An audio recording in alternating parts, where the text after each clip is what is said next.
Okay, so welcome everyone to the second lecture. So let me first briefly uh, recall what we have learned in the first lecture. So in the lecture one, so we have learned about how to use this MATLAB online. So we have been familiarized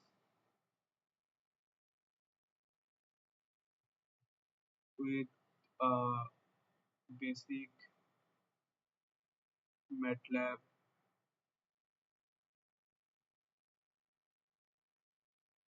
environment. So we have learned about how to create a new script, how you should name it, and we have also learned about what is stored in the workspace, also command window, and so on. So and also we have learned about data types,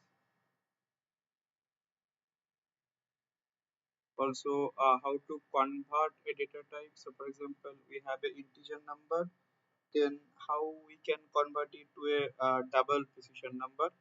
So conversion of data type or object, and also we have learned different commands like so here we have learned command about whose, so class. So from this we can know what are the types of the object that are there in the script. So for example, if we have whose, so it basically gives you all the variables that are within that script and also their types also. Then we have learned from the basics of this at array and matrices. So we have learned that MATLAB always stored data in the format of array or matrix in the format of matrix. So if you assign a scalar value to a variable, so it will be stored as one cross one matrix. So so then we have learned how to create this m cross n dimensional matrix, how to and also what are the commands to diagram to get the transpose of a matrix, to inverse a matrix, how to get the determinant. Then we have learned about matrix operations.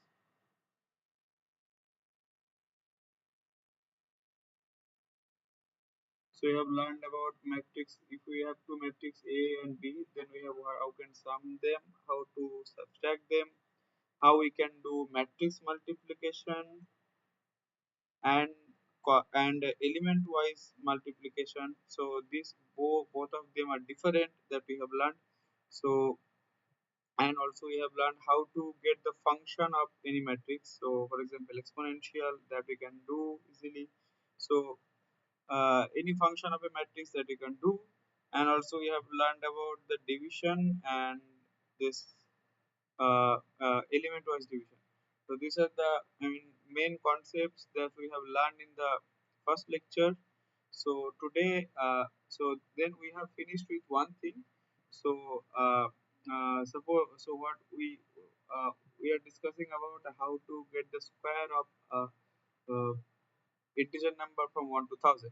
So defining array in, so in this from 1 to 1000, so that itself seems to be very tedious job. So that is the brute force way, and if you do the calculation in that way, and then have the element wise squared and store it in a matrix, then we will surely get the result. But that is not the way we will do.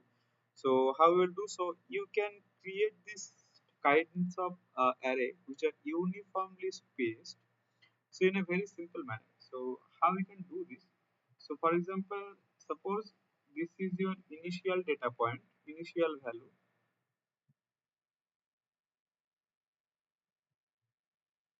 and this is your final value. So for example, for this case, this initial value is 1. So it can be different also. It can be minus 1000. And this is the final value that you want to get. And you want to get numbers which are evenly spaced, and that spacing is 1. So this is 1 initial value, then 2, then 3 and 4, and this, so each of the spacing are same. So these spacings are uniform,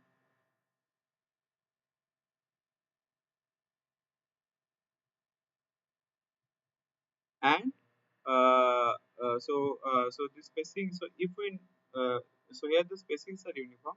So if we want to create an array like this where we have control over the spacing, then we can create in that way. So we can write a, so first we will write the initial value,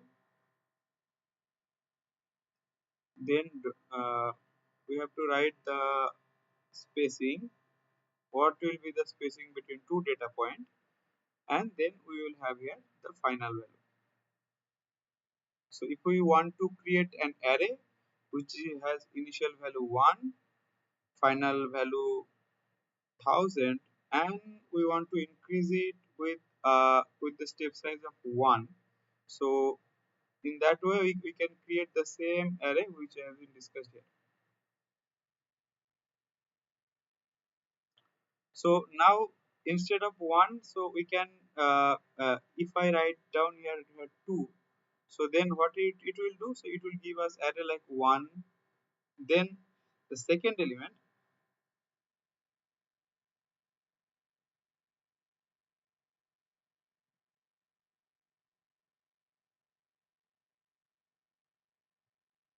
Okay, just skip it for now. Okay. So suppose so if I write down 2 here, so the first element will be 1 and the second element will be 1 plus 2, because now instead of 1 the spacing is 2, and the third element will be 1 plus 3, I mean 1 plus 2, then we will add 2 to it. So and then the fourth element will be 1 plus 2 and then another 2, and in that way it will go on. And what will be the last element? So I mean we can see that the first is 1, second is 3, 5, 7. So in that way we will have this number 997, 999, and after that, so if I add another 2 here, then it should give me 1001. But if we look at the final value, so that is up to 1000. So it cannot go beyond 1000. So the last element, so the last element of A, so we generally define the last element as this A end. So if you write A end command in MATLAB, you will get the end value of a array. So that must be less than equal to the 1000. So that means that should be less than equal to the final value. So 1000 will not be the output. So in A matrix, we will have 1, 3, 5, and that will go up to 999. So that will be our A array. So this is an array. So which we can create from this simple command. So 1 to 1000. So where here you have to again remember which are what. So the first one is the initial value with which you will start. The last one is the final value up to which, less than equal to which you will go, and the middle one is the spacing. So if you uh, don't define any spacing, so if you write a like this, then it will assume, so if you don't define the second element, it will assume that the spacing is 1. So by default it is 1. So if you want to create different spacing, so then you can specify with another spacing with it. So this will be how you will create an array from 1 to 100. I mean the maximum, the last element can be 100 or less than it. So in that case it will be 99. So that is how you can create an array where you have control over the spacing. Now, suppose so there is another way of creating this uniform array. So and that command is so basically linspace. So what is this linspace? So here, you, in first bracket, you will first specify the initial value, then you will specify the final value, and then you will specify how many number of point you want between them in the array. So suppose I write in this way. So our initial value is 1, our final value is 10, and we want 100 points from 1 to 10. So how it will, so here you are not defining the step size. You are defining how many points you want. So in the previous command, you are defining the step size so that you want the step size to be increased by 2.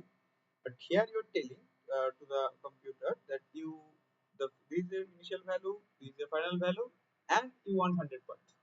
So basically, depending on that value, uh, computer will create what is the specific. So if you want, so you have to write the simple command l in space 1, 10, 100. If you write this, so it will create an array. So the what will be the step size there? So step size, if I call it by dt, so then it will be the final point minus initial point and how many points are there. So basically it is 9 by 100. So this is the step size. So it will increase. So points will be like this: 1, 1.09, 1.18, 1.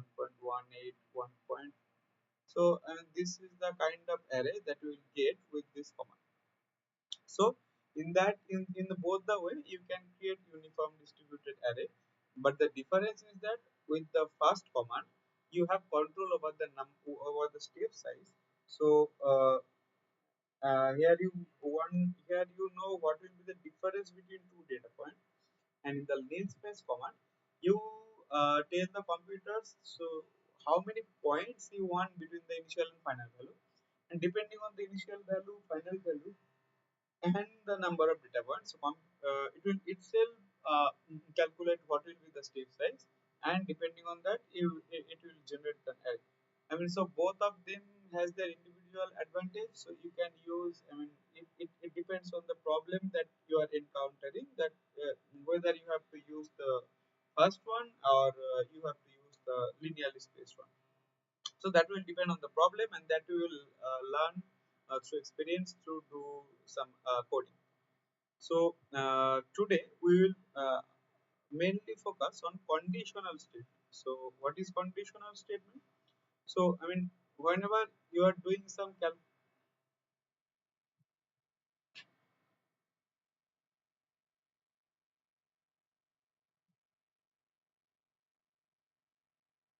okay, so let me write down here. So conditional statement.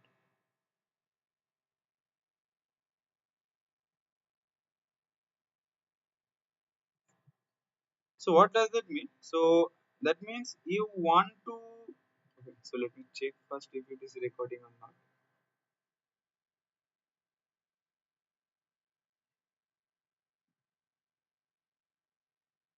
So what is the conditional statement? So that means so the computer doesn't know any condition. I mean, you are passing some condition for the computer to execute.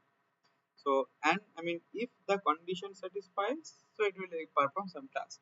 So suppose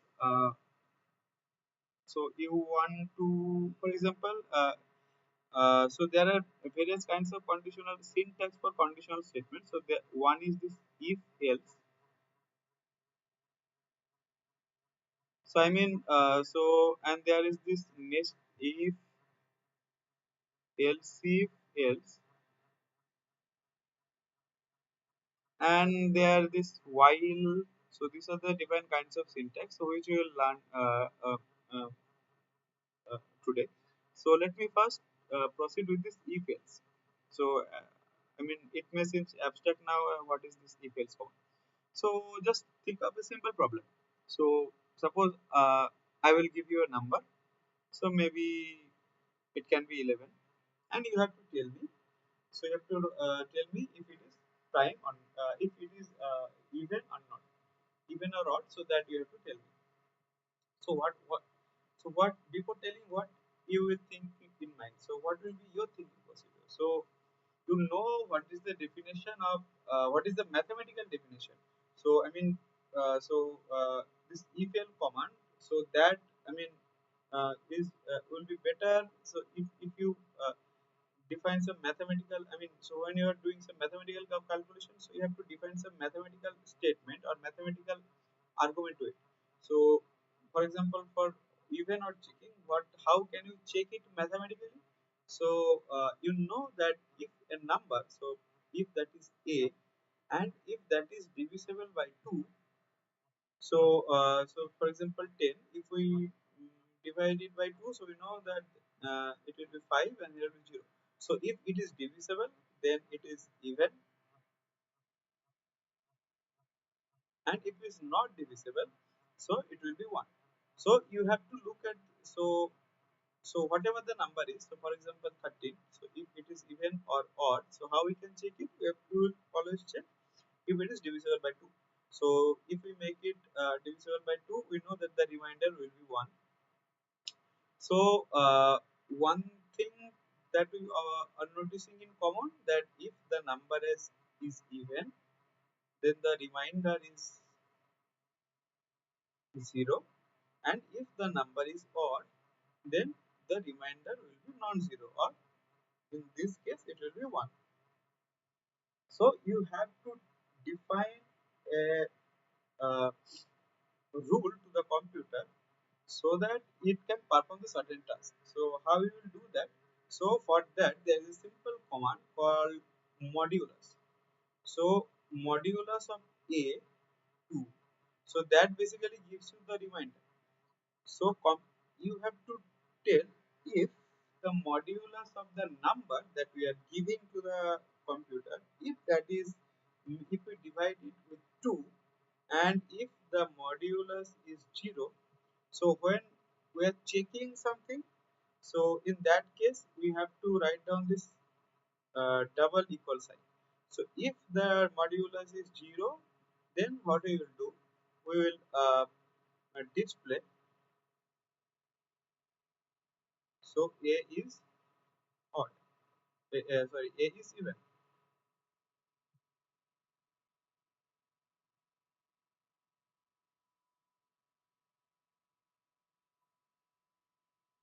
And what will be the, and if that is not the case, so else, I mean, else you can display that the a is odd. So how it will execute the code? So first you have to give an input to the computer. So it will take the number. So for example, here you have a, and it will, you will take an input. So you will write here input a number.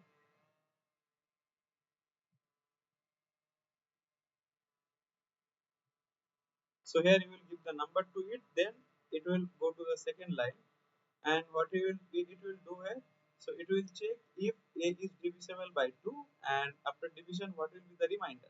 So if the remainder is 0, then it will display that a is even, otherwise it will display that a is odd. So let me write down the command in MATLAB.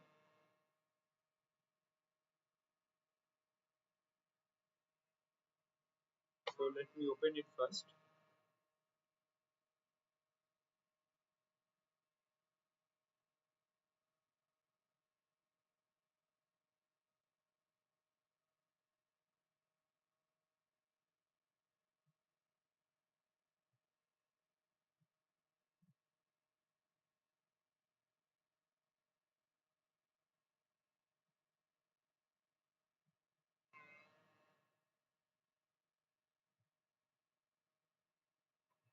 Okay, so just,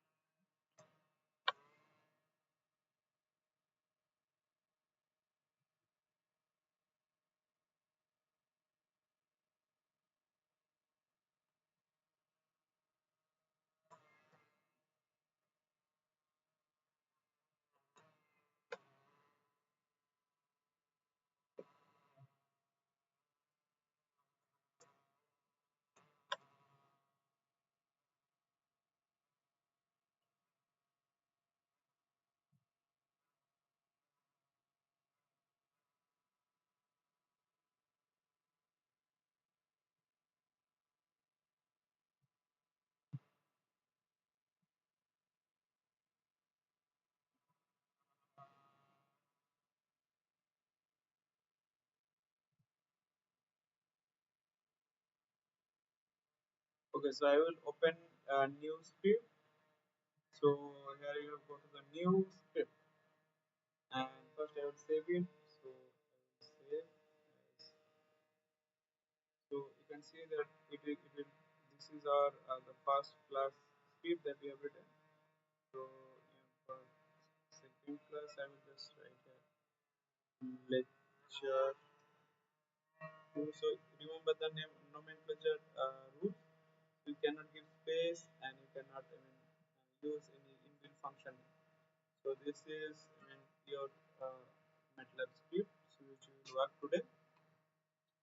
So the task was to check if a given number is odd or not, odd or even. So first I will take the number as input. So here you have to write the to be checked. So here I will give the number which you want to check, and then you have to use this conditional statement. If mod a comma 2 is equal to 0, then display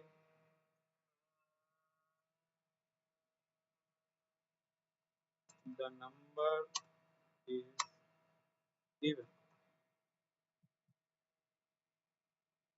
So here or else display. So if that is not divisible by 0, so just display that the number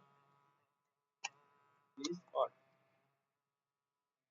And when you are doing using this if else command, so you have to close it.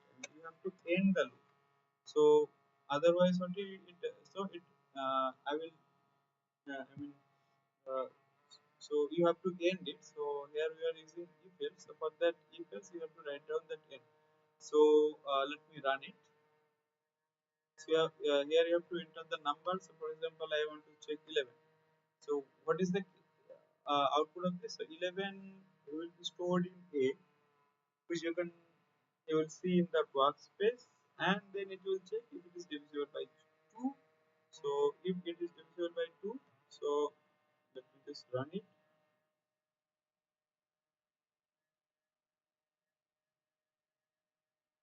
Okay, so okay, so 11. Okay, so it should be this.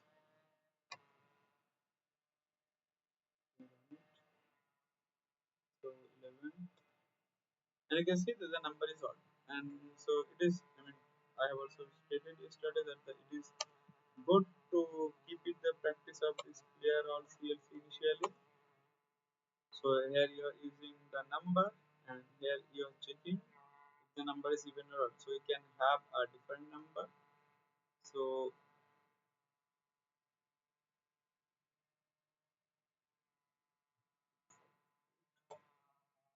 you can see that the number is even.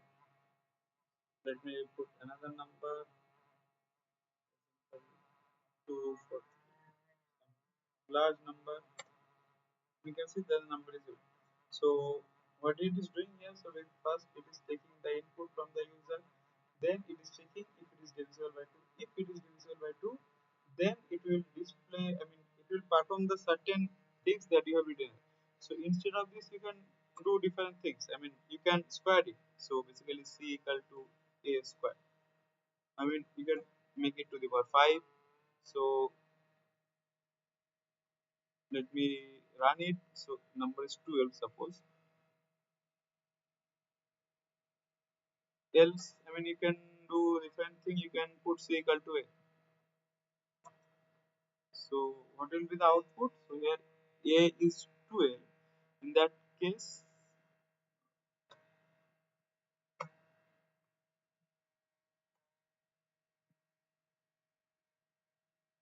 so let me again run it. So let me take a different number, 3. So you can see that the C is 3 because so 3 is not divisible by 2. So it will not execute this statement. So it will only execute what are under this if command. So if the condition satisfied. So if this condition satisfied, then it will execute everything that are within this if command. So if we can put multiple lines, so it will display both. So let me check out. Let me show you. Suppose I am putting 4. So what it should display? So it should display to the power 5, 5 power of 4, and it should display that the number is even. So let me run it. Okay, so you can see here that the C is showing here, and it is also showing what is the number is even.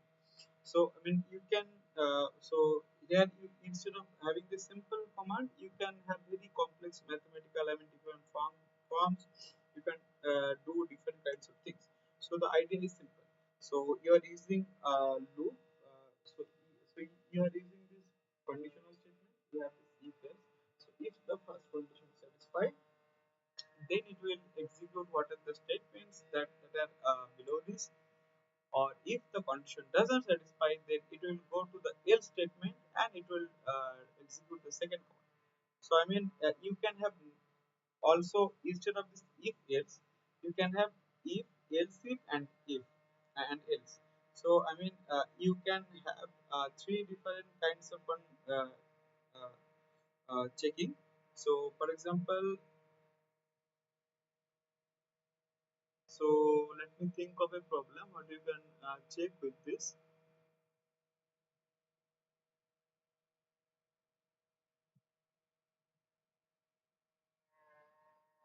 Okay, so I mean, consider this. So you are dividing a by 3, and so if the you want to perform certain tasks. So if the remainder is 1, then you want to do a certain thing. If the remainder is 2, then you can do a certain thing, and if the remainder is 0, then you want to do a certain thing. So for example, when the remainder is 0, you want to just leave the number as it is. I will just make a comment. So if the remainder is else, if 1, so if you want to, I mean, compare 3 statements, then you can use this else if command. So else if modulus a comma 3. Now if that is 1, then you can perform square,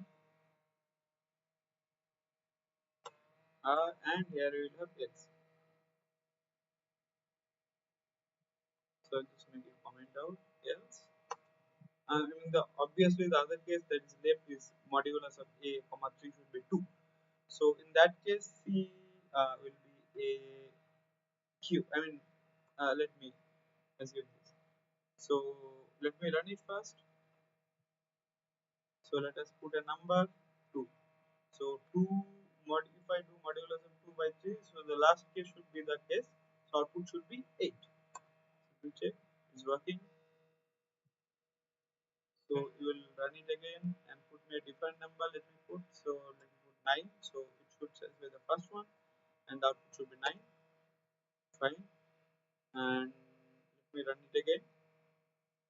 So if the input is 10, so in that case the modulus should be 1, and it should display the second one. So 10 squared, the output should be 100. So you can see that so we can use this if command. So the else if, so I mean this else if and else block. So these are optional. I mean you can have it. You also don't. You also, I mean you cannot. You this is not compulsory. So you can just I mean comment out it. So let me now run it again. So suppose the number is 1, then what will happen? So here first it will check if it is, I mean a comma 3, that modulus is 0. So 1 3 modulus of a. So if I make a divisible by 3, the remainder should be 1. So this case will not be satisfied. So it will just exit from the statement. So I mean it will not show any error. So it will just I mean execute the code. So let me type. So 1 is the input, and let me execute it. So a is 1, and it's fine. The code is finished. So we can see that there is no C. So now let me run it again, and suppose the input is 2. So in that case also the remainder is not 0. So I mean C will not be present in the workspace if I complete the code run. You can see that A has been updated, but there is no C. Now, if I run it again, and suppose the input is, I mean, 15. So for 15, it is, I mean, this condition will be satisfied. So in that case, it will go inside this if statement. It will execute, I mean, it will store the A value in the C variable. And here you will have in the workspace. So when I will run the code, I will see two variables. So let me run it. Okay. So yeah, so you can see that now there are two variables that are stored. So this if and elseif block, elseif block, so they are optional, and so and we can see that the statement execute only if the previous expression are false.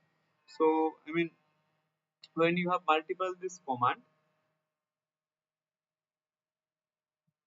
so for a number, so first it will check this. So if that is false, then it will go to the second. Otherwise, it will not go. And I mean, you can have a large number of if statements. So I mean, inside this if you can have. I mean, so if that is the case,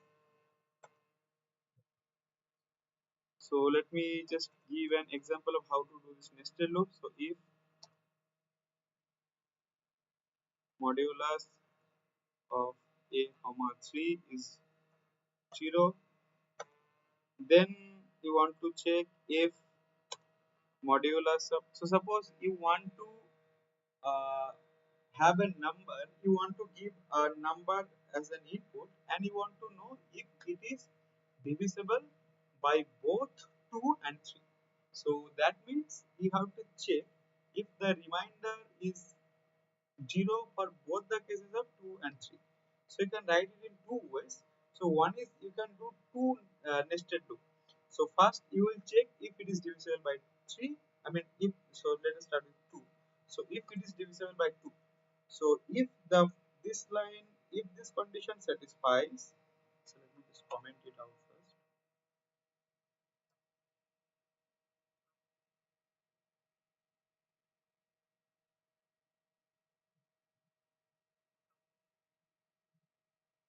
Okay, so here what is the code? So you are giving the input here.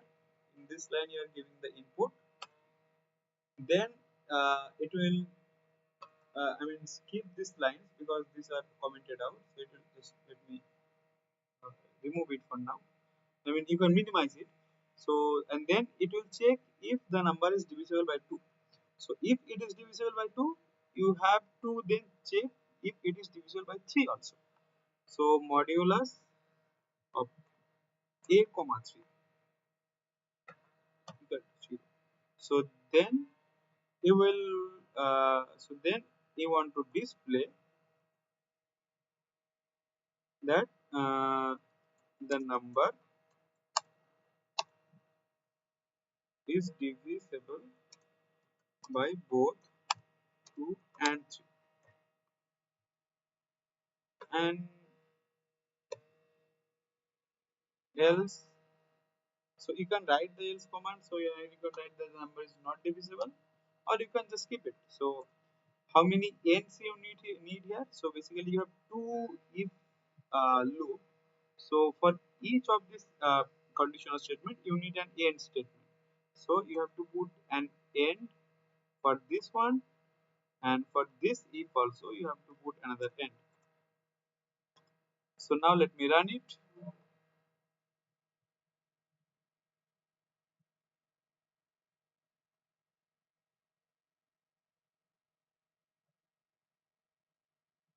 So suppose the number is 5. Suppose the number is 5. So it will not show anything because it is not divisible by both 2 and 3. Now let me show you what if I put the number 4. So let me just run it, and I will put 4. Then the first condition satisfies, but when it go to the second line, so this condition will not be satisfied. So it will skip this part, and it will came out of this statement, and then it will came out of this statement also. So you will not see something. So only if both the conditions are satisfied, so you will see an output. So if I give number 6 as an input, you can see that the number is divisible by both 2 and 3. So you can write it in this way, and or you can write it in another way. I mean, by the modulus of a comma 2 equal to 0. Let me check if that is the syntax for it or not. And a comma 3. So maybe okay. So you can. So what it is telling that when both the arguments are scalar, so you can use for I mean for speed, you can replace this one ampersand with 2. So if both the conditions satisfy, then you want to display this. So let me copy it, and here we will have this end. So let me just comment it again.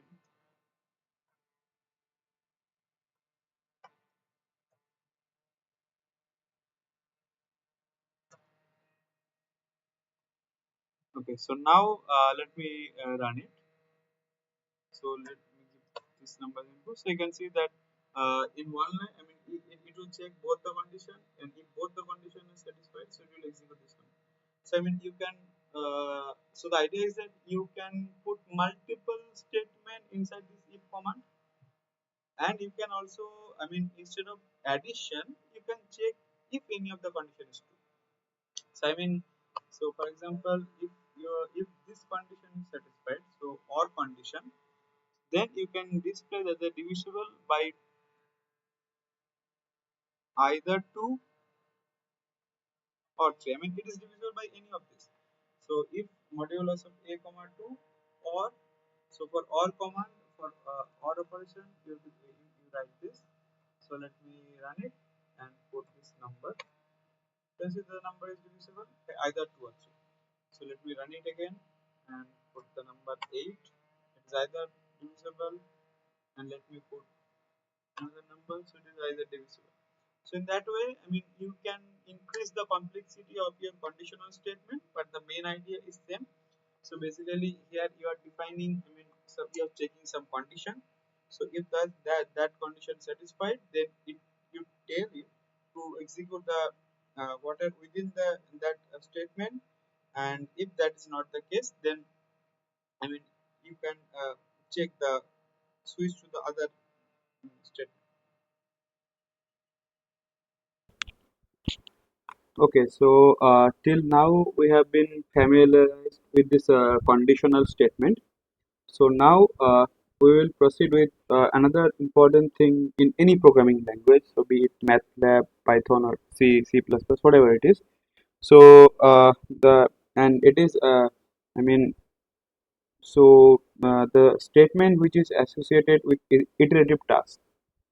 So for example, you want your computer to do a task for you, but that is not for only one time, that you want to do I mean you want to make it do it for I mean multiple times. So for this kind of iterative task, so you can use different kind of, so I mean in C++, whatever it is, so we use for loop and I mean different kinds of loop. So we can use for loop or while loop. So let me give you an example. So for example,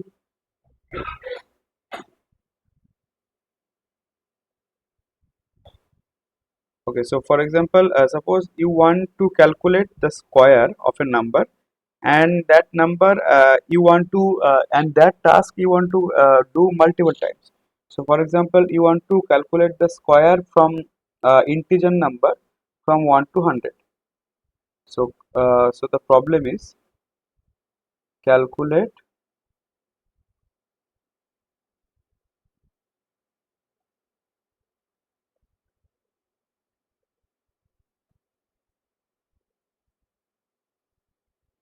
from 1 to 100.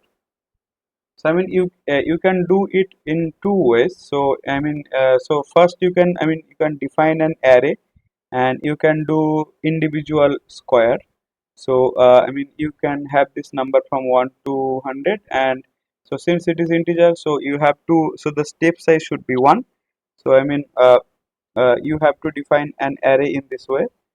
So it will create an array and you have to do the individual element wise square. So that will give you the square of integer number from 1 to 100. Another thing, so here what you are doing, so you are doing the same task multiple times. So use for doing these kinds of tasks, you can I mean you can use this loop. So there are different kinds of loop available. So one is for loop, and there is also a while loop. So these two are most commonly used, and we will use mainly use the for loop extensively in our course. So let me introduce this. So in this loop, so what it will do, so suppose so let me proceed with an example so that will be easier to follow. So suppose you want to uh, find the prime number between 0 to 100. So suppose this is you want to write a code. So this is a problem.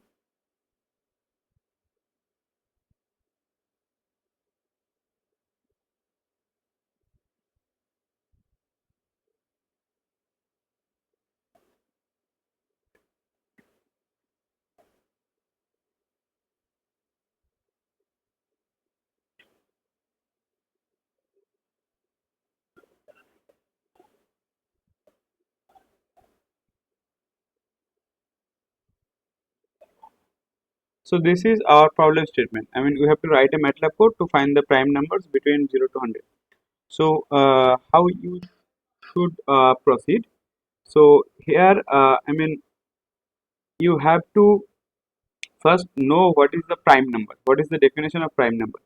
So we know that a number will be a prime number. So for example, the number is m. So m will be prime. So if it is divisible by m and 1 only. So if I mean so here I mean so m, if we so what it is mean by divisible? So the modulus of m. So if I write this function, so this should be 0 and modulus of m by m, so this should be 0. So if I mean so there exist only two such numbers. So modulus, I mean in general you can write in this way, m by n, so that will be 0 if n equal to 1 and or n equal to m. So for any other number, so if n equal to I mean so suppose m is 35. So if you want, so n, if you do I mean if you check numbers from 1 to 35, then you will see that this function will be 0 for n equal to 1, n equal to 5, n equal to 7, and n equal to 35.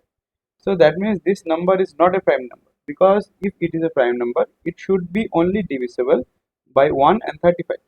So now let us take another number. So m equal to 37. So now if I mean if I check the numbers from between 1 to 37, then I mean the n will be 1 and 37. So for these two cases only, this should be, I mean this modulus function will be 0. So that means it is a prime number. So you have to implement that condition in your code. So so here how, why you should use for loop here. So I mean so here what you will do, so you will check this operation. So I mean you will check this operation for multiple n, not for one n. So if you want to check prime numbers, you will not check for n equal to 1 or 2. Suppose you are checking if 100 is a prime number, then you have to check this this function, I mean this modulus 1, So you have to check this for all the ends from 0 to from 1 to 100. So that is why, so you have to perform this task iteratively. So and in that case you have to use the for loop here. So let me write the code in MATLAB so that you can understand the use of for loop. So let me go to MATLAB. Okay, so I will comment it out.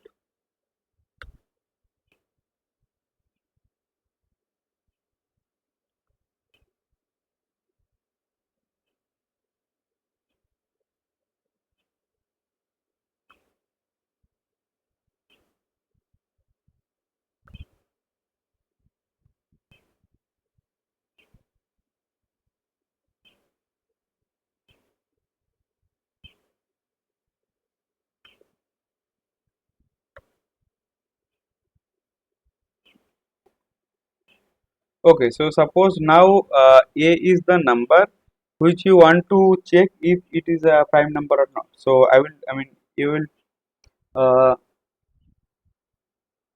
so first we will check if a given number is a prime number or not. Then we will calculate all the numbers that will be between, I mean, from 0 to 100. So how you can check that? So this is your number which you want to check. So you have to,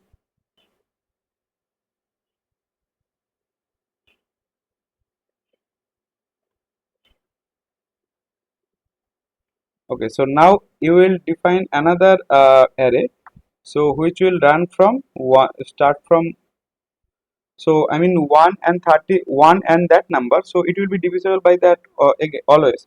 So I mean you have to check from 2 to a minus 1. So in that case you have to check, what you have to check, so modulus of a divided by m, if that is 0 or not. So you will check this if it is 0 or not. So for, so if, so when you are applying a conditional statement, so you have to imply the if. So if modulus of a, which is divided by m, if that returns 0, so then what you can do, I mean you can check how many times this condition is satisfied. So initially you can define a variable which is 0, and if that condition satisfies, then you will update the function, update this variable. So count equal to count plus 1. So in that way, so whenever this condition is being satisfied, so from 2 to a minus 1, so whenever it is divisible by 0, so I mean it will increment the number. So now so here this m, so it will, so let me define this array. So m array, so this is our m array, and this m array should be drawn from this array. So how can we write this? So here you have to use the for loop. So for I equal to 1 to length of, let me write it first and then I will explain.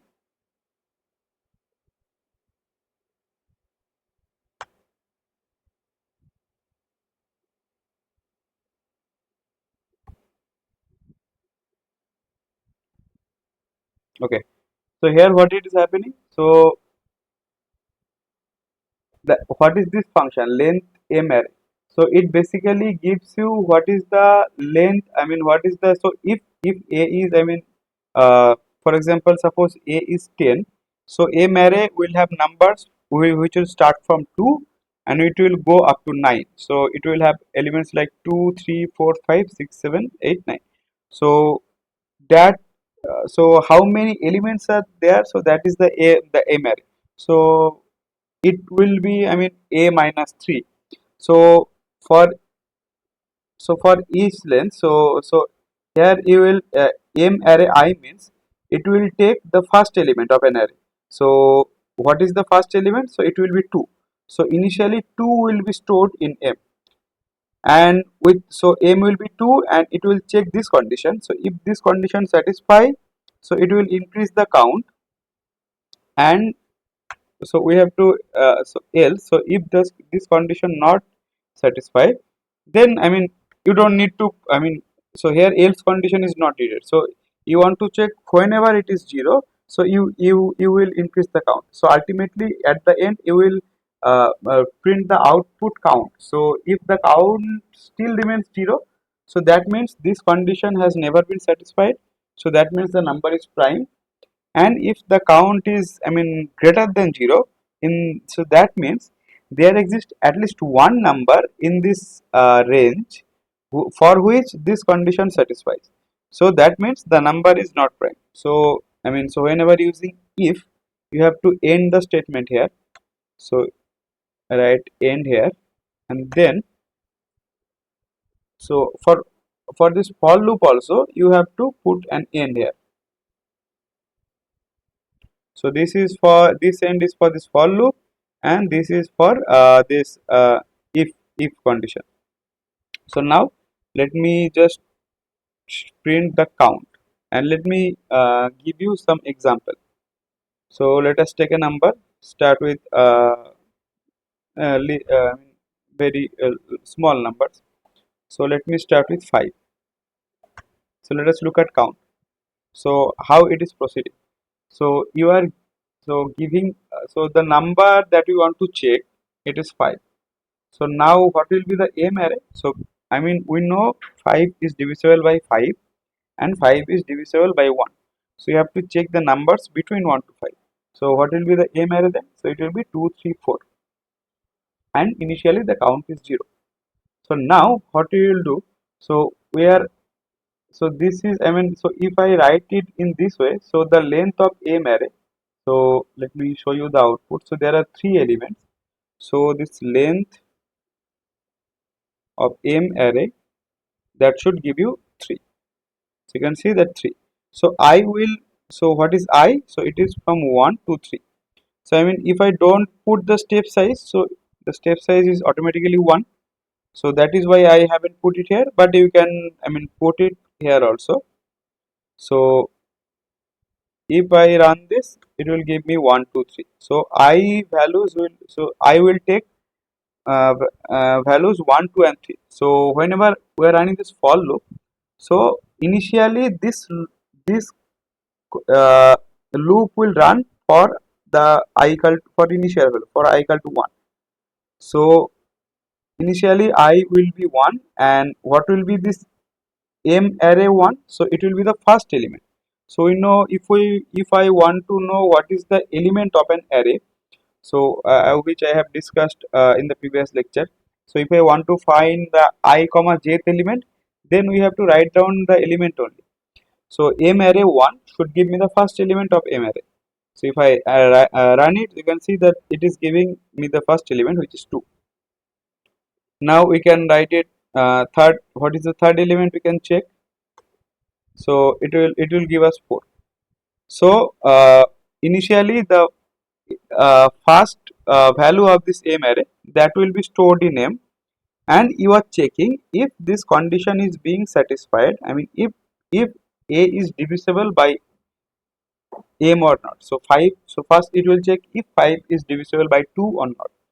So if it is divisible, so then increase the count number, and if it is not divisible, then it will not go into this. It will skip this line, and the count will remain 0.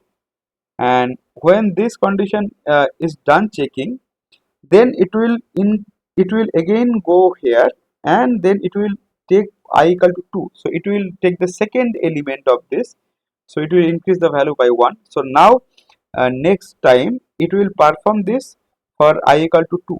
And what is M array 2? So M array 2 will be our second element, so that is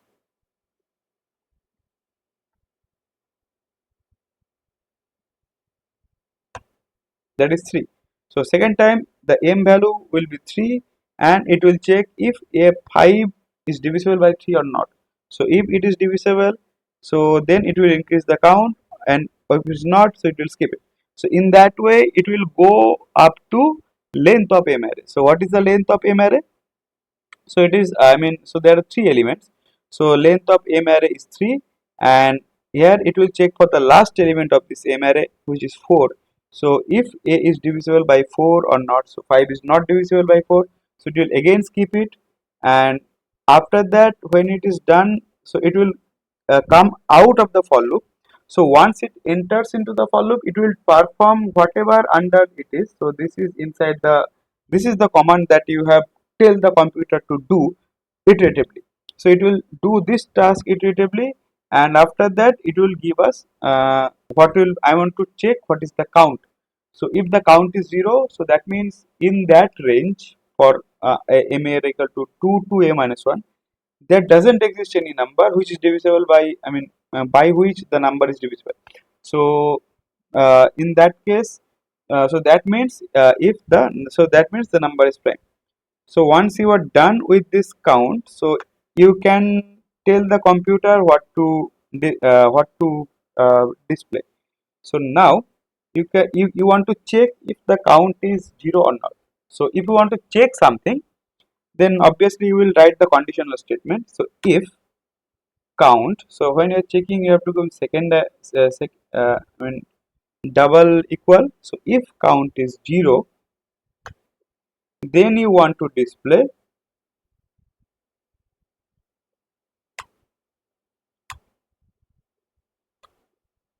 is prime. And if it is not 0, if, I mean, so whenever the count is not 0, you want to display that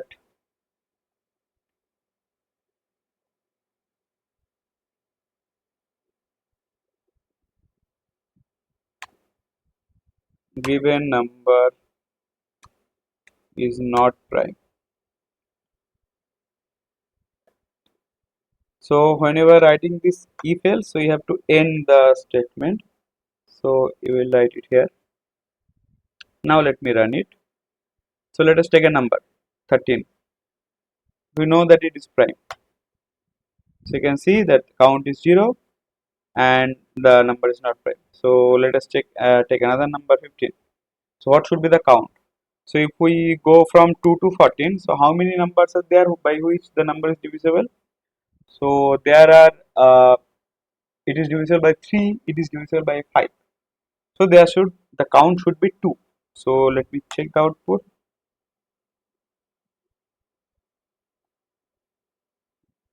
Let me run it again. Yeah.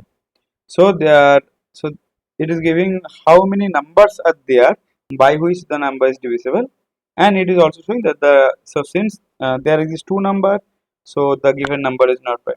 So by this way you can check any number. Now suppose I want to suppose, so this is how you can check if any given number is prime or not. Now suppose you want to generalize it, I mean you want to check for a range. So suppose you want to find all the prime numbers that are there between 0 to 100 maybe. So that n number you can, uh, that n number you can take. So let me write down the code.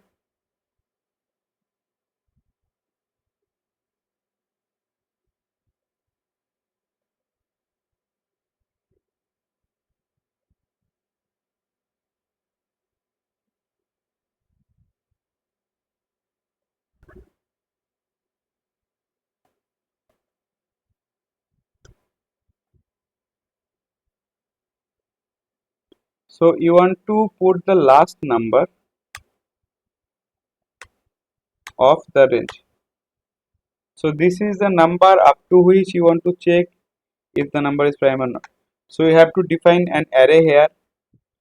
So uh, so here you are checking. So this a is for one number. So what in the previous code we are doing? So we are doing this for one number. Now you want to do the this whole task. So the whole task you are doing, so that you want to do iteratively. So I mean, so so suppose I want you to check what are the prime numbers between 0 to 100, 0 to 10 suppose. So what it will do? So first, it will take, I mean, if you want to check from 1 to 10, so first this a it will do this check for a equal to 1. Then it will check if 2 is a prime number or not, and then it will check if 3 is a prime number or not, then it will check if 4 is a prime number or not. So that means you have to do this task iteratively. So that is why you have to use another for loop. So remember, in any code, depending on your task, you can use this iterative task multiple times. So you can do, I mean, you can you can check. Here I have to use two for loops. So maybe there you have to write a very complex code where you have to use this for loop, this conditional statement multiple times. So I mean, but the basic the core concept remains same. So whenever you have to do a task iteratively, in that case you have to use this loop. You can use for loop, you can use, I mean, so I after that I will introduce while loop. So you can use while loop, and whenever you are checking something, so if there is a condition which you want to check the computer to check for yourself, so in that case you have to use the conditional statement, so if else and so on. So this is so now let us check, this is the array. So how you will generate this array? So let me just define it, last number. So this is the last number which you will take. So now what you will do? So you will have, so this a, it should be taken from another array uh, whose initial value will be 1 and the last value should be this number. So, you want to create an array something like this. So this should be the initial value of the array, and you want to, I mean, you want to check for the integer. So that means that step size should be 1, and then you have to write the final number, so last number. So now if I run this here in command window, so will it give me an error or will it run? So I mean, whenever so when I want to run it, so it will check what is this last number. So if it is stored already, then it will run, but so since there is no last number defined, so it will give me an error. So let me run it. You can see that unrecognized function or variable last name. So let me just give something. So last number, so let me take it to be 10, and you have, if you want to go to the next line, you can press shift enter together, and here you will produce this array. So 1 to last number. So if I run it, so now you can see that it will give me an array from 1 to 10. Now suppose for each of this number I want to check if they are prime or not. So here this, what this a should be. So the a initially first it will it should check if it is prime or not for a equal to 1, then it will check for a equal to 2, then it will check for a equal to 3, and then it will check for a equal to 4. So here why so here this length array is being important, because every time, so every time the number a will be different, and depending on that the length of a array will also be different. So that is why, I mean, I mean, this condition will take care of that. So it will the I will run from to 1, it will run from 1 to the length of this array only. So this is my last number. So now I have to define here the a array. So what should be the a array? So this is our first number, and this is our step size, and it will go up to first number. So so this is the array up to which we want to check if the number is prime or not. So enter the last number of the range to be checked if it is prime. So let me just make it a little bit beautiful. So it is the last number of the range to be checked if it is prime or not.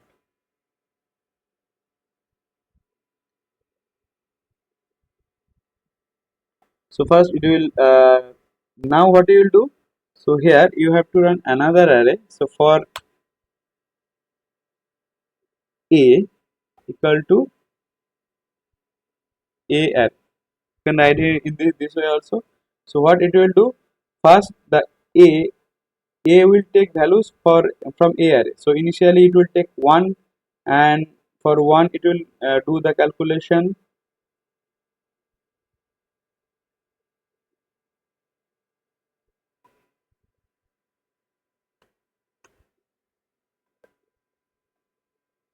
and then it will take a equal to 2, and for a equal to 2 it will again do the calculation. Then it will take a equal to 3, and for a equal to 3 it will do the calculation. So in that way you can check if the number is prime or not. So let me just run it first.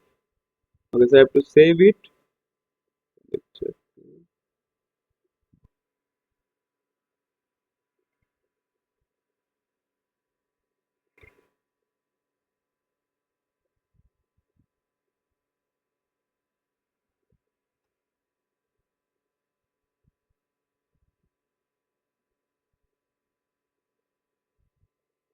Okay, so now let me just change this a little bit. So if count is 0, now suppose I want to create, so let me define what I want to, let me tell you what I want to do here. So here I have this array. For example, I have this array.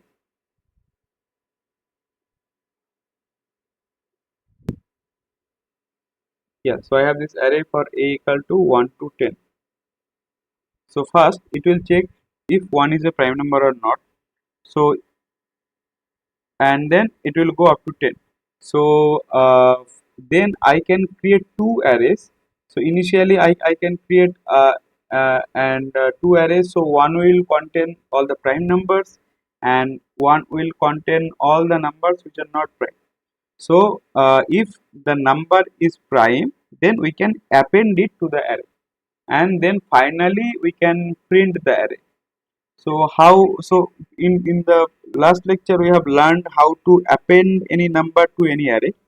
So let us proceed with that concept now.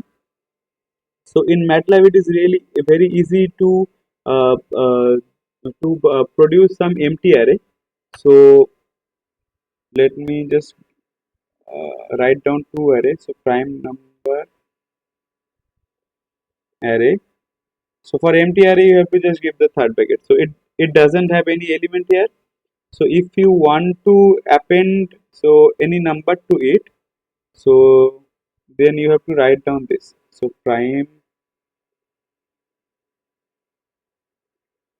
So let me just write down the arrays first. So I am defining these two array which are empty array. So how can you append any number to an empty array? So let me show it in the command window. So prime number array, if I run it, then you can see here we have an array which is there is no element. So now what if I want to store an element to it? So how can I do it? So prime number array equal to 2. Suppose I want to append this 2 and 3. So since I am giving comma, so what it will do, it will append in the row. And suppose after appending I want to store it, I want to update this prime number array.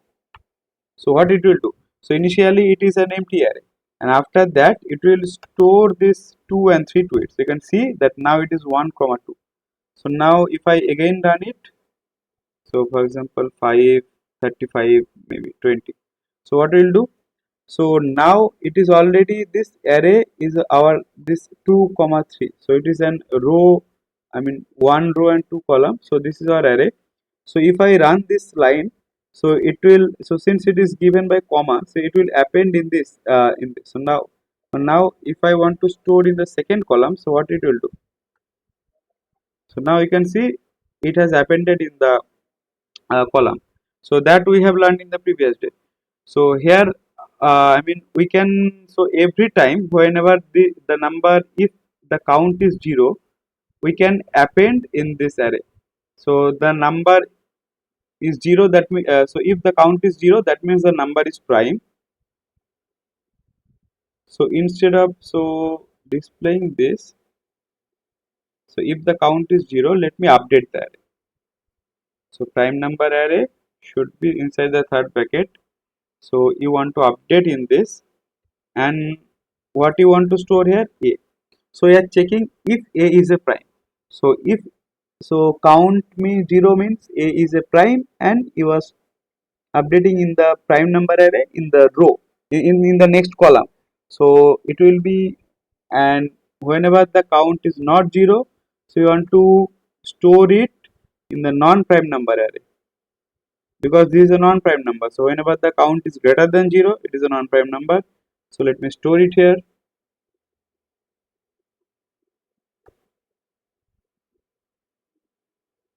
So you will store a only. So because a is the number which you are checking. So if count is 0, a will be stored in this array. If the count is greater than 0, then a will be stored in this non-prime number array. And I will, so here I will end it. So if I print this array now, so so if you want to, I mean, show any out, see any output, then I mean, you don't have to give the semicolon. So prime number array, and you also want to see what is this non-prime number array. Okay, so let me run the code now. So it should work now. So suppose you want to check up to 20. Okay, so is 1 is a prime number. Okay, 2 is a prime number, 3 is a prime number, 5 is a prime number, 7 is a prime, 11 prime. So these are giving me all the prime numbers, and this is giving me the numbers which are not prime. And you can run it up to any number you want. Suppose you want to check up to 200, what are the prime numbers? So now, I mean, just let me suppress this out because it is showing. Suppose you want to check up 200. Okay, so this is our array for which you want to check. So you want to check all the numbers that are, if they are prime or not. So this is our A array, and so here you can, I mean, store more information. I mean, if you want to store the count, so that in that case you can create an count array also. I mean, so for example, from 1 to 10, from here I am running the code from 1 to 200. So you want to check for each cases what is the count. So how you can do that? So you are, for each of this number you are getting the count here. So you should just store it. So how you can store? So again, I mean, you can create an count array.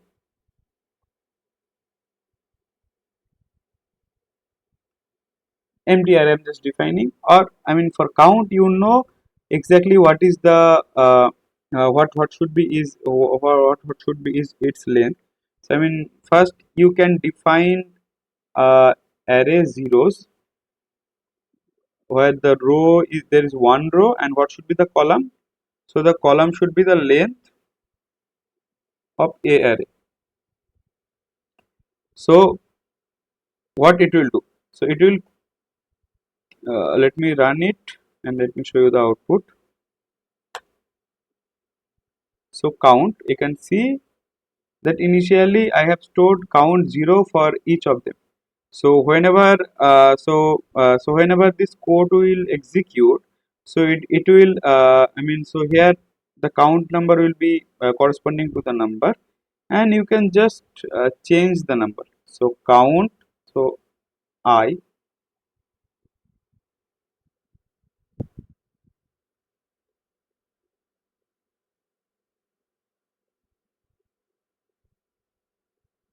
Okay, so for count A, so what it will do, so you want to just append here. So what, so for example, here count, suppose count array, so you have to write down a count array. So me show you what it is doing. Equal to 3. So what it will do?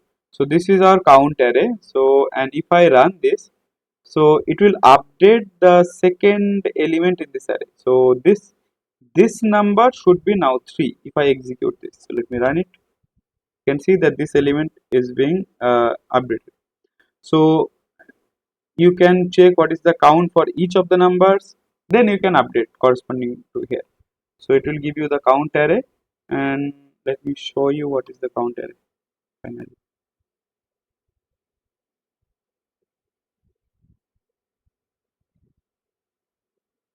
So let me run it now. So let me just do it for a small number, so 10. So I mean these are the prime numbers, these are the non-prime numbers, and this is for 1 there doesn't exist a number between so for 2, 3, and this for 4, so there is one number. I mean 4 is divisible by 2. Then we have 5, and it is a prime number, so it is not divisible. For 6, I mean there is two number. There, I mean it is divisible by 2, it is divisible by 3. And for here, I mean so say for 8, there also exist two number 2 and 4. So you can check for large number. So let me check it for 100, and let us look at this array. So count array. So it shows you how many times it is divisible. So for example, you have this 28. So it is divisible by 2, it is divisible by 4, it is divisible by 7 and 14. So there is phone number, and it is exactly showing you that. So that is the power of this for loop and this conditional statement. I mean by using this conditional, simple conditional statement and so on, you can increase the complexity of any code, and I mean you can generalize it. Uh, just So this is how we can check for a range of numbers if it is prime or not. So you can write much more I mean so this is this is kind of simple. So you can increase the complexity.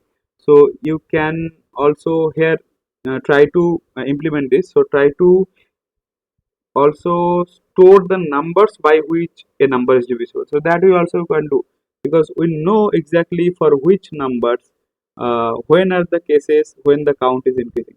So here I have to somehow implement a condition. So so you can just try to think about it. That is how I mean so you have to give the computer some instruction. So you have to these are the syntax. I mean so this is a programming language, so you have to learn the language. So whenever you are so here what is the thing, you have to learn the language and the logic. So if you give the computer proper language and give the proper logic, then it will perform certain tasks iteratively as many times as it wants, very faster. So and it will give you answer the output. So what you have to do, so you have to give the uh, logic clearly to it, and you have to write the language. So you have to know the syntax. So if there is syntax errors, it will show you in the error. And that so for example, suppose here I'm just giving 1 equal, so how what it will do, so you can see that it will give us error. So language is not right. So incorrect use of equal operator. Assign a value to a variable using and so for comparing values, we have to use a double bracket. And there is this MATLAB help online portal. So for example, you want to know about for loop in MATLAB, so you can just search it. And so there are, I mean MATLAB has very large online documentation. So you can see here for loop. So what it is doing. So it will also tell you what it is doing. So for example, here this is how a for loop is being written. So executes a for loop of the form. So here you have to define the variable name, so which we are defining here. So this is our variable name, and then we have to write down the this start. So x value is the our starting value, y is the increment, the step size, and this is our end value. So this is, I mean so basic syntax which is available. Then there are lots of examples also here which you can go through. there is a large documentation available which through which you can take help. So all you have to learn is to how to use your how to write down the logic and how to implement that. So now I will just take 2-3 minutes break, and after that I will show you an example with of while loop. So I mean there are for loop and there exists also while loop. So I will introduce the while loop with another example. So I will just do that after 2-3 minutes break. So let me take a break.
Okay, so now let me introduce to the concept of while loop. So I mean, so use of for loop and while loop is quite similar. So I mean, in both the cases, it performs some iterative task. So I mean, it depends on your choice and preference which loop you want to use. So for example, in case of for loop, so here I mean, you want the iterative task to do, and you are defining here the initial value and final value. So it will perform the task for value of a. So for example, where we are checking the number is prime or not. So it was checking. So it was, so for example, for number 37, it was checking if this number is prime or not for this range. So 2 to 36. I mean, in this range, it is checking if it is prime or not. Fine. So you are telling the computer that this should be the end value, and after that you should, I mean, go out of the for loop. So that is, so in for loop you are telling what is the end value up to which it should do the iterative task. But the in case of while loop, so I mean, you so while loop, in case of while loop, so whenever you are using it, so under while it will tell the computer to do something, and it will do it for you, unless, and here you have to state a condition. If the condition is satisfied, then you have to tell that it should come out of this loop. So if the condition is satisfied, so if, so there is a condition, so if that satisfies, then you have to put a break to the loop. Otherwise, so for this if, there should be an end, and for this while also there should be an end. So in while loop, so here while two, so you have to write in this way. So you want to do a certain task. So this is your task you want to do, and this task. So if you don't apply some condition, so it will perform the task for in infinity. I mean, it will keep on repeating this task. So you have to put a break statement to it. So there is a condition which, if it satisfies, then it will break. So using this while loop also, you can write the prime number code. So how you can do that? So for example, in case of for loop, what I was doing, so I was defining the array. So from 2 is the initial value, and this is up to a minus 1. So this is our array. Now you don't, so while, for in case of while loop, so you can check. So I mean, so how you will write with the help of while loop. So I mean, you will check modulus. So initially you will define I equal to 2. So you will check if modulus of a comma I, so that is 0. So you want to check this, and then in each loop you will increase I by 1, and after you increase I by 1, so, and you want to check if I exceeds, so if I exceeds this a, then you want to break it. So this is how you can implement this condition. So in case of for loop, initially you are telling that this is the range for which you want to perform this task iteratively, and here you are defining the condition. So this is the thing you are telling the computer to do, and this is how you should increment it, and this is the condition you should check.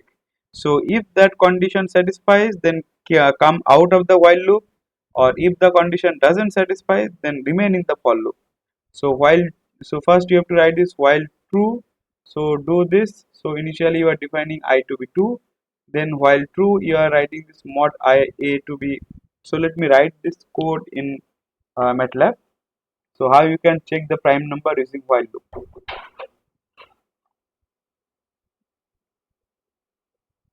So let me do it here.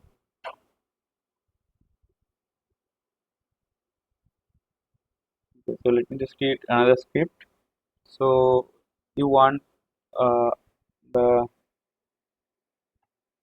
number. So this is our input which you want to take from the user. So this is your number which you want to check, and let me just define I to be 2 initially. Then I will write this while true. So while true, what you will check? So if modulus of a comma 2 equal to 0. So if it is 0, so, and you have to have the count. So count 0 initially you are defining. So if modulus is 0, then you want to increase the count.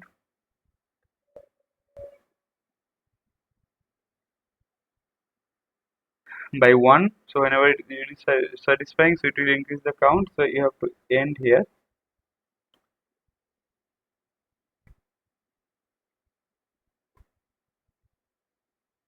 Okay, so I have to write here I. So first it will start with 2, and then what you want to do? So you want to check uh, if the I is less than, I mean, so greater than a minus 1. So if I is greater than a minus 1, you have to put the break. So, and then what you can do, you can increase I, and for this while loop you have to put the end. So let me check. So prime number check,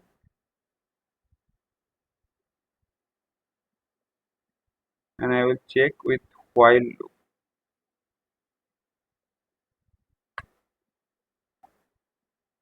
So let me check for 12. So how many times it is divisible? We know it is divisible by 2, it is divisible by 4, it is divisible by 3 also, and it is divisible by 6. So there is some error.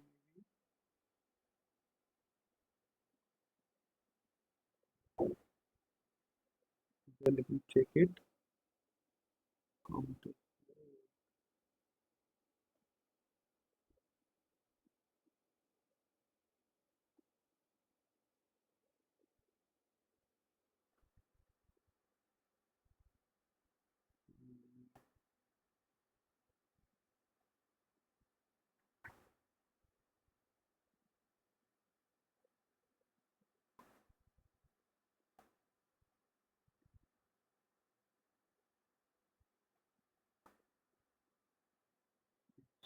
It should give me 4. So here, uh,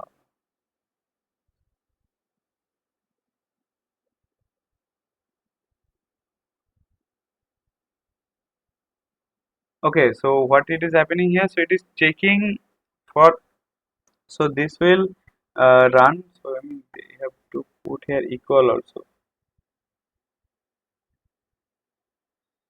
Maybe that is the case. Let me check it.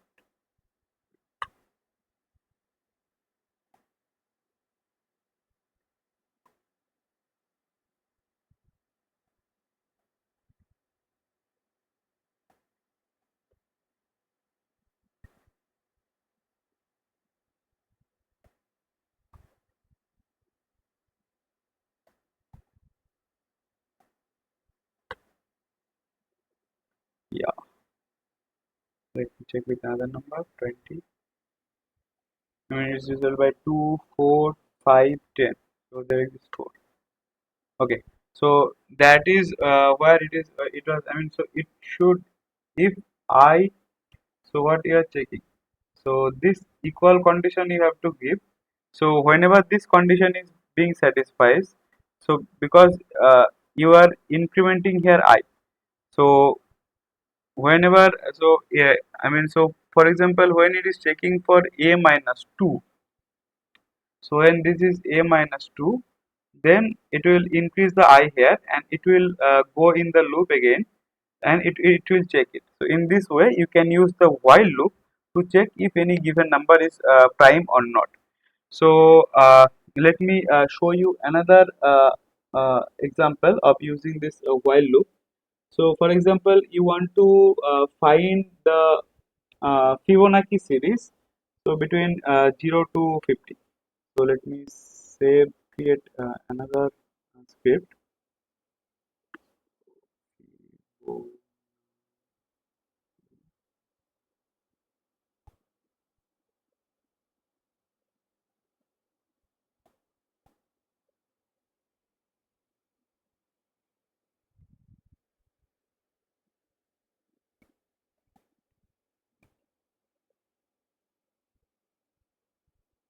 Okay, so let me tell you first what is Fibonacci series.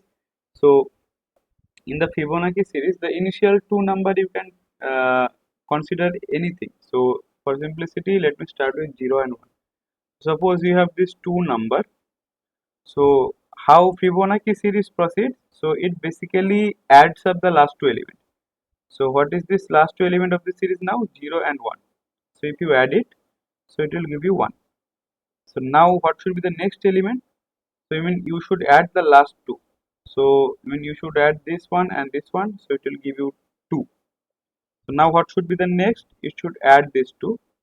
So it should be 3, and the next term should be 5, and it should be 8. There should be 13, 21, 34, and 55. And in this way, I mean you can proceed. So in this way, a Fibonacci series will proceed. This is how Fibonacci series look. So for example, now you have to write down a MATLAB code where you have to find the Fibonacci series. So from 0 to 100 maybe, or 0 to, so for example, I mean, so this, I mean, you can take input from the user. So user you will give you the input up to which you will generate the Fibonacci series, and these are the initial two elements, I mean, you can consider, and using this two element you have to produce this series. So how you will do it? So look at the logic of generating Fibonacci series. So what is the logic? So you have to add the last two element of an array. So how can you? So initially you can just define an array where the first two elements are this. So then if you want to, I mean, if you have any general array, so one row and m elements. So and if you want to know what is the last element, though, so how can we know this? So if the, so what this is the condition you have to write. So this is a, you have to write here n. So it will give you the last element of the array. So let me and so if you want to know what is the second last, so you have to just write here n minus 1. So it will give you the last element of the array, and it will give you the second last element of the array. So for example, your array looks like this. So this is your array, suppose, and what this will give, it will give you the last element, and this will give you the last, the second last, which is this. And so if you want to use while loop here, then what you have to check, then you have to check if the last element, so that is less than 0. So you will perform the while loop up to which this is the less than the given number. So once it is greater than this, so it will, you have to break it. So you, I mean, you can, so this is how you can use while loop to generate the Fibonacci series. So let me give you the so let me proceed here. So let me just write the clear all CLC, so it will just clear everything. Fine, so everything is cleared. So now I have to initiate the Fibonacci series. So let us take the first two elements, so 0, 1, and so now suppose I want to know what is the last element, then how should I write it? So okay, so let me just run it first. You can see that we have created an array. So for simplicity, so let me just create another array. So this is our array now. Now suppose I want to know what is the last element. So how you can find that? So you have to write down just end. So what it should give out, the output should be the last element, which is 1. So run it. Oh,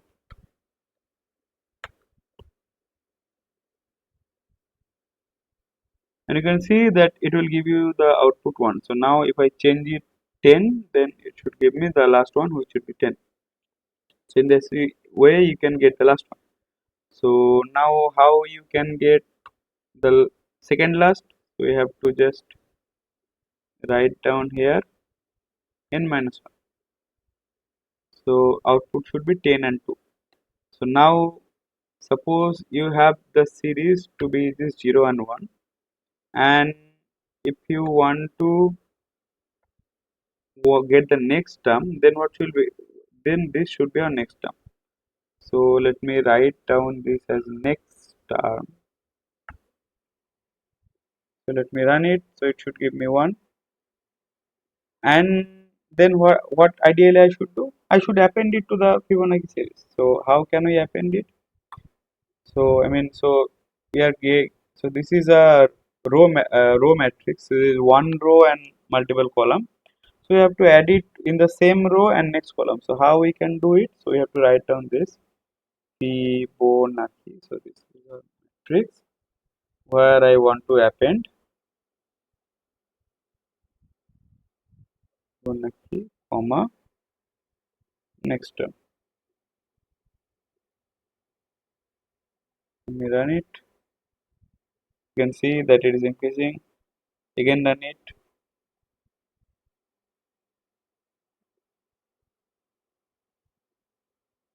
Okay. So every time I'm running it, so it is just clearing this. So let me show you. So let's see. So let me first run it. Now this is the Fibonacci series. And when you again run it, so it will update here. So let me just comment it out now so that you can understand how it is appending. So next element will be 2, and then it will append 3. So it will add the last 2, 5, 8. So you can see this is how you can append now. So you want to perform this task iteratively. So I mean it will keep on performing this task, and it will check if the next term is greater than a. So what should be a? So a should be our user input. So I'll just write input. So this is the enter the last number up to which you want to generate the bone series. So this is the last number up to which you want to generate. So what it will do? So I mean after this it will go here and it will perform. So this is our initial series. So then it will go into this while loop. It will calculate the next term. So if the next term is greater than a, then you should break from the while loop, and whenever you are using if, you have to put an end to the statement. And if this condition is not satisfied, then you will append the term here, and after that you have to put an end to it. So let me run.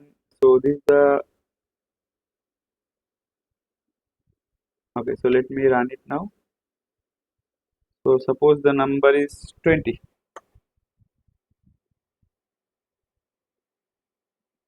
Okay, so I will just uh, put a semicolon here. So suppose the number is 20. You can see that it is generating up to 20. So next term, what will be the next term? So next term is 8 plus 13, which is 21.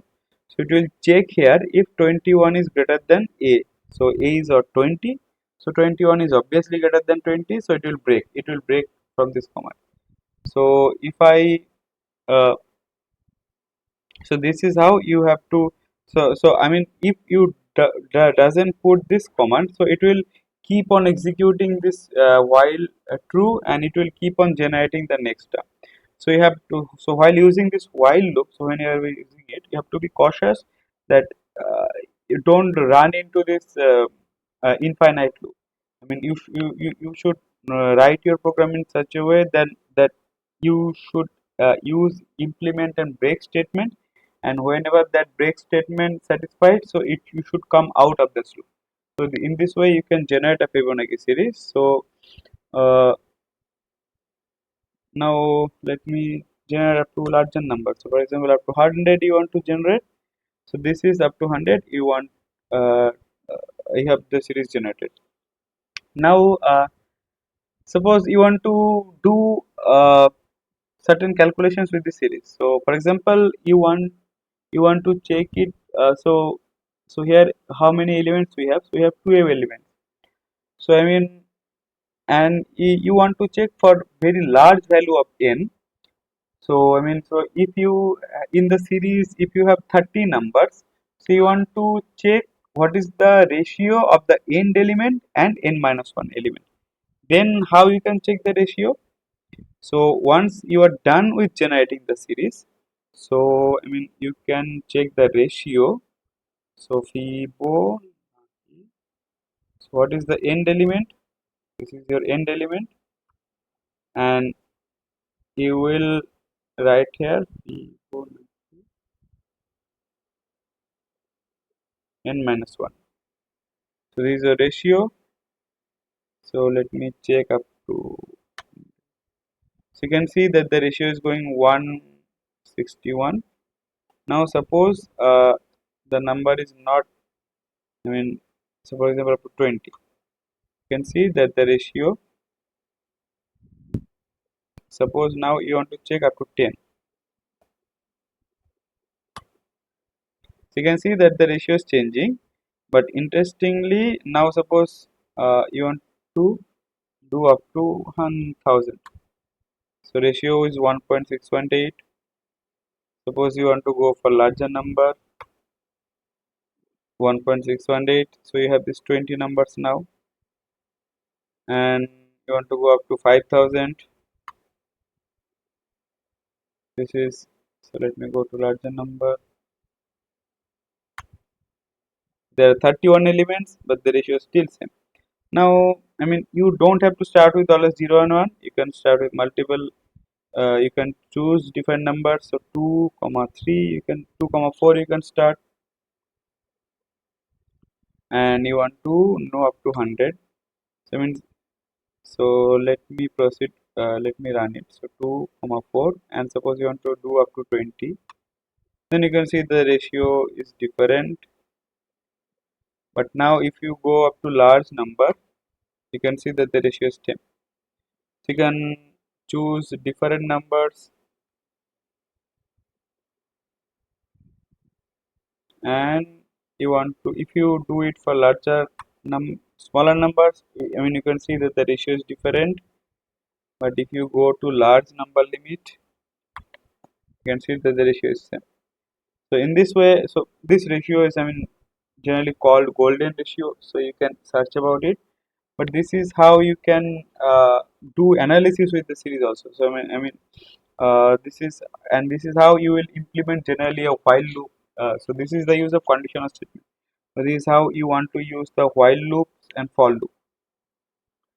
So I mean you can do much more complicated problems.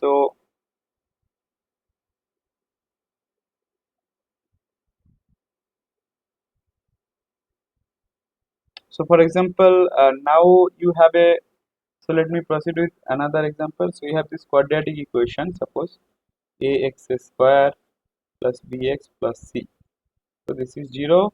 Suppose this is our given equation, and you want to find the roots of this equation. So what do you know? So I mean we know that its root is minus b square minus 4ac by twice of a. So you can write a program so that where you can you will give these numbers, and depending on the value of numbers it will give you the output. So here what you have to check. So basically you have to use, so what, so there are, I mean, conditions you want to check. So I mean you want to check if this is greater than 0, less than 0, or equal to 0. So for each of the three cases you will have different solutions. So for example, if this b square minus 4ac which is greater than 0. So let us call it so root under, so let me call it d. Then what will be the solution? Then you will have two solution which will be plus minus. So root under d, which will be a positive number, and 2a. So we have two solutions, which is this.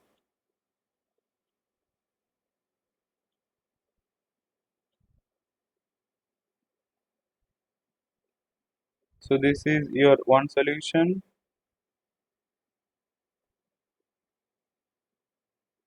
This is your another solution. And so now suppose d is 0. So if that is the case, then you will have only one solution, which is uh,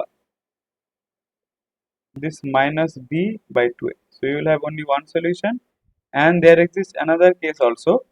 So where you have this d to be less than 0. So if that is less than 0, then you will have two solutions which are complex conjugate to each other.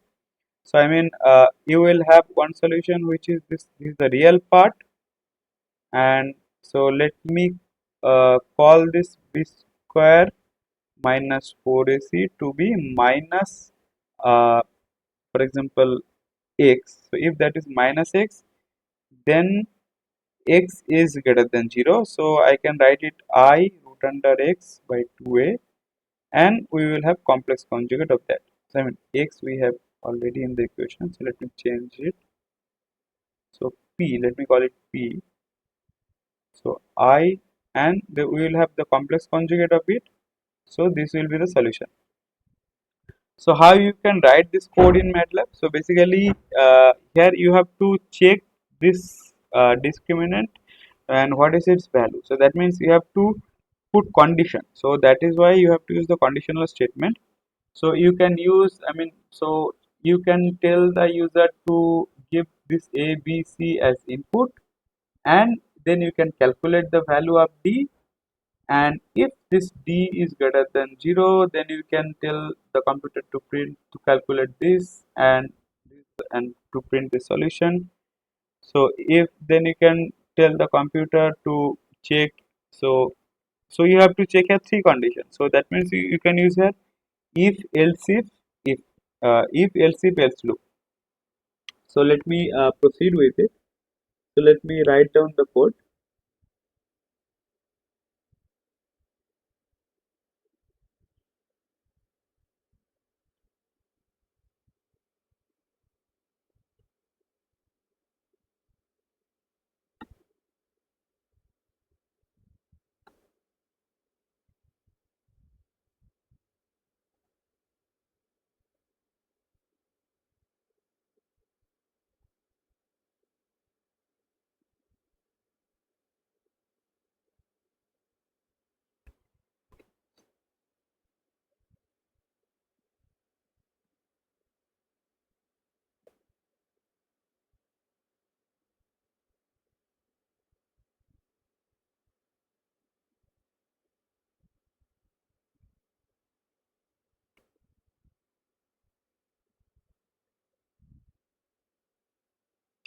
So how you will proceed? So first you will take the input from the user. So a, so input enter quadratic coefficient,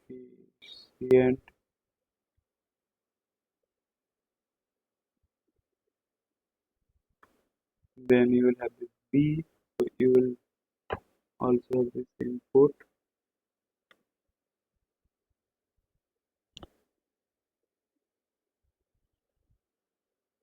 I mean, so here the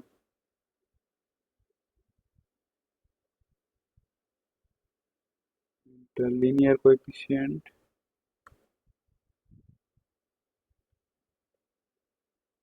then you can have c, and you will have input enter constant coefficient. So you have a b c, and then you will calculate what is the discriminant,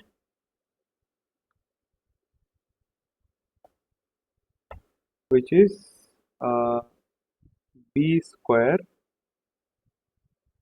So since it is scalar, so I mean you don't have to worry about dot product, I mean dot putting here or not, but I will just put it here. So it will square the element, and it will do this 4. So this is our discriminant.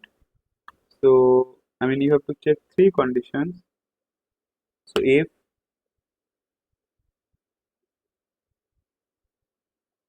discriminant, that is greater than 0, then you will have two root. So root 1. So what will be it? So it will be, first root will be minus b plus discriminant. So it will be square root of it. So square root is an inbuilt function in MATLAB. You have to just write the sqrt. So square root, and you have to divide it. So you have to divide by twice of a. So this is your root 1, and there should be another root which you have to write here minus. So this is your root 2.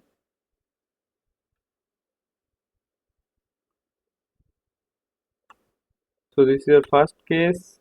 There else if discriminant. So you have 3 conditions. Second condition is if it is 0.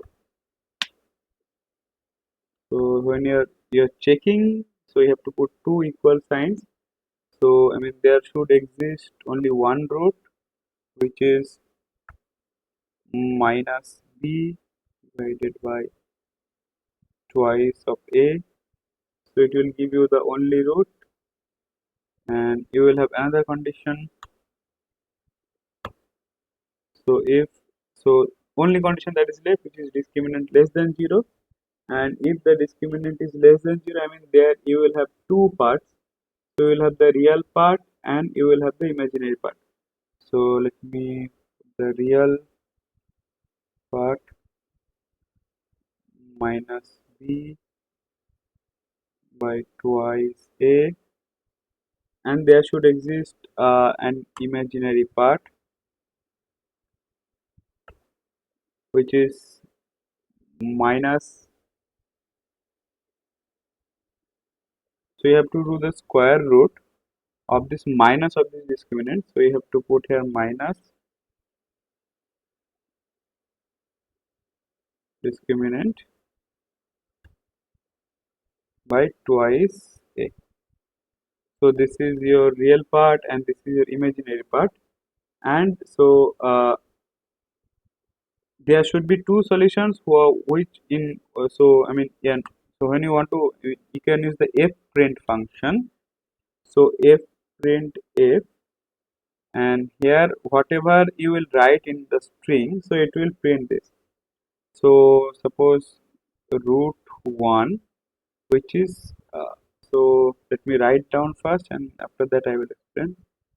Percentile, it is 2a, and add, then you have to again percentile 2a I, and so you can put the new line. You have to put here the part, and then you have the part. Okay, so this is the root 1, and you will have your root 2.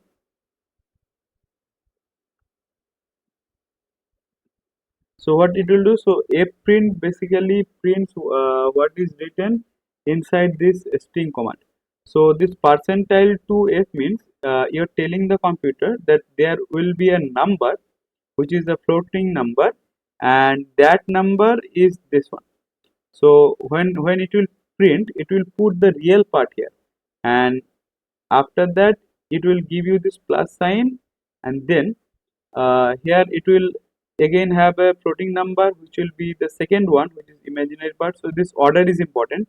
So the first one will be the real part, and here the second one will be the imaginary part, and then you have this I for complex number, and this N is for new line. So in the command window, after printing this, it will go to the new line and print again. So let me write every one of these lines in this way. So this is root 1.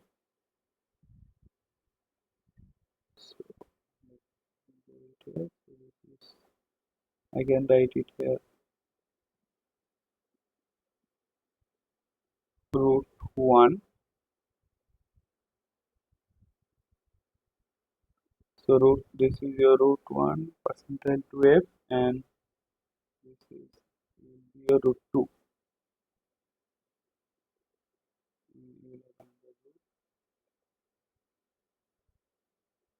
So here you have to write the root 2, and here you will write this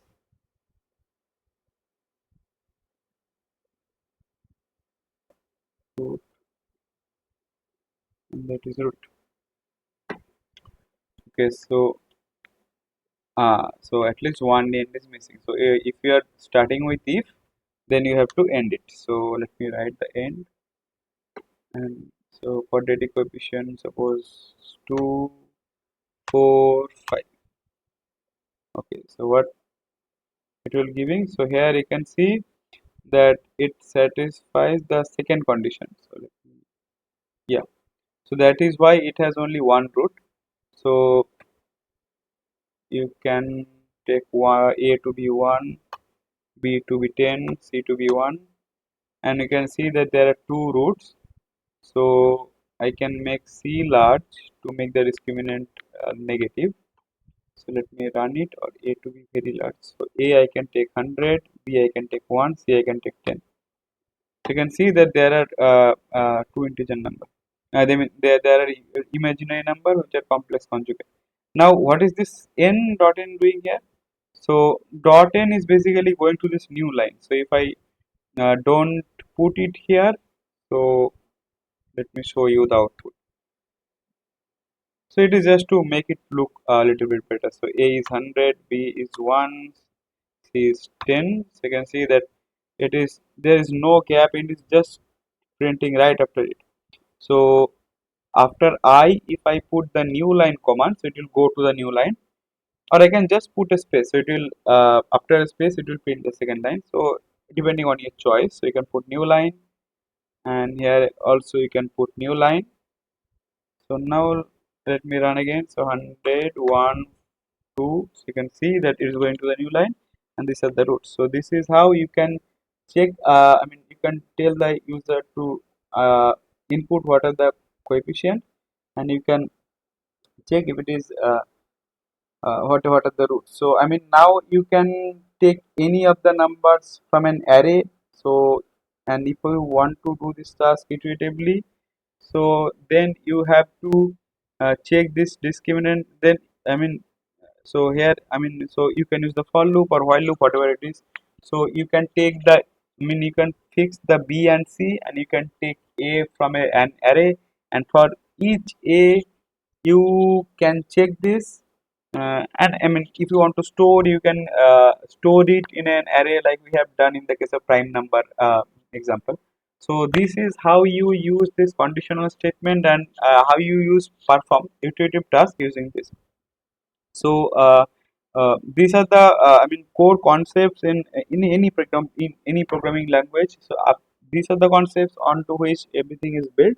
So I mean, you have to perform this iterative task. You have to check statements. So these are the very big fundamentals. So I mean, try to play with them. Try to define kinds of problem with it. Try to, I mean, so whenever, don't worry about encountering error. So yeah, I mean, try to read the error, whatever it is saying. So, and the logic is the most important. So so today, I mean, we will end here. So with this conditional statement and iterative task introduction. So next day, what we will learn? So we will learn about plotting. So I mean, So if you have, so how you can visual, so whenever you are working with data, so you want to visualize the data. I mean, so if you have some two arrays, then you want to see the trend of the data. I mean, if it is increasing, there is exponential dependence, or if there is any actually if there is any dependence or not. So so visualizing data is the first step in analyzing. So next day we will learn about how to visualize any data. So we'll learn about how to plot in 2D, how to do plotting in 3D, and so on. So try to play with these things, and I will try to give you a problem set based on this iterative task and so on. So if you want to, so you can try to do with that. So that will, I mean, make you. So and the important and the key thing in learning programming is to practice. So you have to take a problem, you have to think of a problem, you have to try to think how you can implement it. So once you know the basics, you know how to append in an array, how to define an array, how to use the for loop, how to use while loop, how to do conditional statement. So if these are the basic things you are good at, then you can, I mean, build any complex problem out of this concept. So and there and in the after plotting we will learn about how to interpolation, integration, differentiation. So these are the things which you will learn. So after that I will go into the harmonic oscillator business and so on. So that is all for today. So see you in the next lecture.